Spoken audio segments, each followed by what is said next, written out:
ओम शांति। आज दिनांक 16 सितंबर 2022। बाबा ने महावाक्य में हम बच्चों को जो वरदान दिया, वरदान का मनन कर उसका स्वरूप बनेंगे। बाबा वरदान में बोले, स्वदर्शन चक्र के टाइटल की स्मृति द्वारा पर दर्शन मुक्त बनने वाले मायाजीत भव।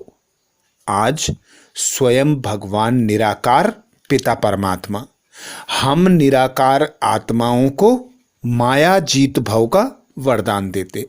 वरदान में बाबा कहते, स्वदर्शन चक्र के टाइटल की स्मृति द्वारा पर दर्शन मुक्त बनने वाले मायाजीत भव। डिटेल में बाबा समझाते, संगम युग पर स्वयं बाप बच्चों को भिन्न भिन्न टाइटल देते। उन्हीं टाइटल्स को स्मृति में रखो तो श्रेष्ठ स्थिति में सहज स्थित हो जाएंगे। श्रेष्ठ स्थिति में स्थित होने के लिए बाबा हम बच्चों को ब्राह्मण जन्म लेते ही अनेक टाइटल देते। मैं सौभाग्यशाली आत्मा हूँ, मैं महान आत्मा हूँ, मैं पूज्य आत्मा हूँ, मैं स्वदर्शन चक्रधारी आत्मा हूँ। ऐसे अनेक बाबा ने हम बच्चों को श्रेष्ठ सोमान दिए, जिसमें बाबा कहते, दिन भर स्वमानों में भ्रमण करते रहो, स्वमानों की माला बनाओ, स्वमानों की माला को फेरो। तो जो बच्चे जिस समय जिस परिस्थिति के अनुसार जिस श्रेष्ठ स्वमान की स्मृति में स्थित होते हैं, तो वैसी ही श्रेष्ठ स्थिति बच्चों की बन जाती है। क्योंकि बाबा कहते, जैसी दृष्टि वैसी वृत्ति और वैसी ही कृति। तो जैसा हम संकल्प करेंगे, जैसे हम बोलेंगे, जैसे हम कर्म करेंगे, वैसे ही हमारा स्वरूप बनता। ऐसे ही बाबा कहते, जब आप बच्चे मन बुद्धि को स्वमानों में स्थित कर लेते हो, उस श्रेष्ठ सीट पर सेट हो जाते हो, तो तुम्हारी स्थिति भी ऊंचे ते ऊंची श्रेष्ठ बन जाती है। तो भगवान निराकार ने हम बच्चों को सुबह से लेकर रात तक के लिए अनेक श्रेष्ठ सोमान दिए। तो स्वमानों के टाइटलों को स्मृति में रख, उनमें भ्रमण करना, उस सीट पर सेट होकर रहना, चाहे कैसी भी परिस्थिति हो। बाबा ने हमें हर परिस्थिति में अचल अडोल रहने के लिए अनेक स्वमान दिए हैं। परिस्थितियों पर जीत पाने के लिए अनेक स्वमान दिए हैं। तो बाबा कहते, इन स्वमानों में स्थित होकर अपनी श्रेष्ठ स्थिति बनाओ। आगे बाबा कहते, सिर्फ बुद्धि से वर्णन नहीं करो, लेकिन सीट पर सेट हो जाओ। जैसे टाइटल वैसी स्थिति हो। यदि स्वदर्शन चक्रधारी का टाइटल स्मृति में रहे तो पर दर्शन चल नहीं सकता। तो बाबा कहते, जैसा टाइटल वैसी स्थिति बना लो, जैसी परिस्थिति वैसी खुद की स्थिति बना लो। तो अनेक बाबा ने स्वमान दिए, उन स्वमानों को बाबा कहते, मनन नहीं करना, चिंतन नहीं करना, उसका स्वरूप बनना, अर्थात उसे धारण कर उस स्वरूप में सेट हो जाना, उस सीट पर सेट रहना। तो ही बाबा कहते, पर स्थिति का प्रभाव तुम बच्चों पर नहीं होगा। तुम बच्चे कैसी भी परवश आत्माएं हो, कैसी भी परिस्थिति हो, कैसे भी संबंध संपर्क हो, तो भी अपनी श्रेष्ठ स्थिति को बनाए रखने के लिए श्रेष्ठ स्वमान में सेट हो जाओ। तो बाबा कहते, यदि स्वदर्शन चक्र धारी का टाइटल स्मृति में रहे, स्वदर्शन चक्रधारी का टाइटल स्मृति में रहे, तो पर दर्शन चल नहीं सकता। जब हम खुद पर अटेंशन देते हैं, खुद के कमी कमजोरियों को देखते हैं, तो हम दूसरों की तरफ अपने मन बुद्धि को नहीं लगा सकते। क्योंकि मन बुद्धि एक जगह एकाग्र होती है तो दूसरी जगह देख नहीं सकती। ऐसे ही बाबा कहते जो बच्चे स्वदर्शन चक्रधारी होते हैं, स्व चेकिंग करते हैं, स्व चेकिंग कर अपनी कमी कमजोरियों को निकालना लक्ष्य बनाते हैं, तो ऐसे बच्चे परदर्शन से मुक्त रहते हैं। स्वदर्शन चक्रधारी अर्थात मायाजीत, माया उसके आगे आने की हिम्मत भी नहीं रख सकती। स्वदर्शन चक्र के आगे कोई ठहर नहीं सकता। भक्ति मार्ग में भी हम देखते हैं कृष्ण के हाथ में स्वदर्शन चक्र दिखाया जाता है। स्वदर्शन चक्र के आगे कितनी भी बड़ी असुर शक्ति हो, सब पर कृष्ण को विजय प्राप्त करता बताया गया है। अर्थात सबसे श्रेष्ठ शस्त्र है स्वदर्शन चक्र। तो बाबा कहते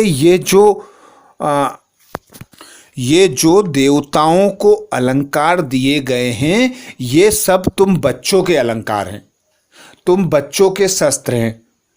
तुम बच्चे अभी संगम युग पर स्वदर्शन चक्र चलाकर अपनी सारी कमी कमजोरियों को, अपने विकारों को काटते हो तो तुम श्रेष्ठ बनते हो, अर्थात संपूर्ण संपन्न शक्तिशाली बन जाते हो। इसी का यादगार कृष्ण के हाथ में स्वदर्शन चक्र दिखाया जाता है। तो बाबा कहते जो बच्चे स्वदर्शन चक्रधारी हैं, उनके आगे माया का कोई भी रूप ठहर नहीं सकता, माया उनके आगे आ नहीं सकती। तो जब हम स्वदर्शन चक्र चलाते हैं, खुद पर अटेंशन देते हैं, तो कैसी भी माया का रूप हो, कैसे भी संबंध संपर्क हो, कैसी भी परिस्थिति हो, हम अचल अडोल रहकर अपनी कमी कमजोरियों को चेक कर चेंज कर देते हैं और शक्तियों से संपन्न, सर्वगुण संपन्न, संपूर्ण निर्विकारी, संपूर्ण अहिंसक, मायाजीत बन जाते हैं। स्लोगन में बाबा कहते वानप्रस्थ स्थिति का अनुभव करो और कराओ तो बचपन के खेल समाप्त हो जाएंगे। वानप्रस्थ स्थिति का अनुभव करो और कराओ तो बचपन के खेल समाप्त हो जाएंगे। अर्थात बचपन में बच्चा चलना सीखता है, गिरता है, उठता है, दौड़ता है, गिरता है, उठता है, दौड़ता है। ऐसे ही बाबा कहते अब तुम बच्चे यह स्मृति रखो कि बचपन के दिन गए, अब हमारे दिन हैं वानप्रस्थ के, क्योंकि यह हमारा अंतिम का भी अंतिम जन्म है और अब समय भी नजदीक है। तो सब अलबेलेपन को छोड़कर, आलस्य को छोड़कर बाबा कहते तीव्र पुरुषार्थ करो। तो अब बाबा यही श्रीमत देते कि बचपन की जो गलतियां हैं, कमी कमजोरियां हैं, अब उन्हें निकाल दो। अब तुम्हें घर जाना है और घर से तुम जैसे आए थे वैसे ही कंप्लीट होकर जाना है। तो हर समय एवर रेडी रहना है, कंप्लीट होकर रहना है, जिसके लिए सदा बाबा कहते स्मृति रखो कि अब हमारी वानप्रस्थ अवस्था है। आज बाबा ने महावाक्य में हम बच्चों को जो मुख्य सार सुनाया, सार का मनन करेंगे। बाबा बोले मीठे बच्चे, यह पूज्य और पुजारी, ज्ञान और भक्ति का वंडरफुल खेल है। तुम्हें अब फिर से सतो प्रधान पूज्य बनना है, पतित पने की निशानी भी समाप्त करनी है। मीठे बच्चे, यह पूज्य और पुजारी, ज्ञान और भक्ति का वंडरफुल खेल है। तुम्हें अब फिर से सतो प्रधान पूज्य बनना है, पतित पने की निशानी भी समाप्त करनी है। प्रश्न किया बाबा ने, बाप जब आते हैं तो कौन सा एक तराजू बच्चों को दिखलाते हैं? बाप जब आते हैं तो कौन सा एक तराजू बच्चों को दिखलाते हैं? उत्तर में बाबा कहते ज्ञान और भक्ति का तराजू, जिसमें एक पुर अर्थात पलड़ा है ज्ञान का, दूसरा पलड़ा है भक्ति का।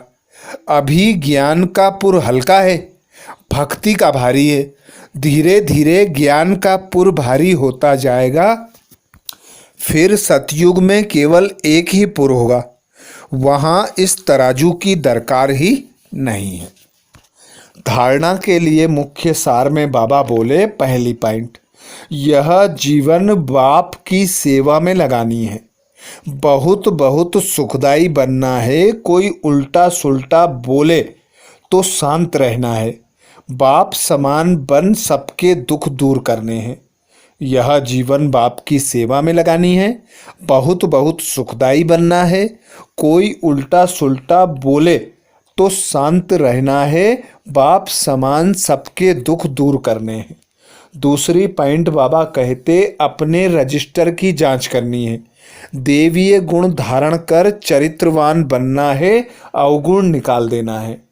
अपने रजिस्टर की जांच करनी है, देवीय गुण धारण कर चरित्रवान बनना है, अवगुण निकाल देने हैं।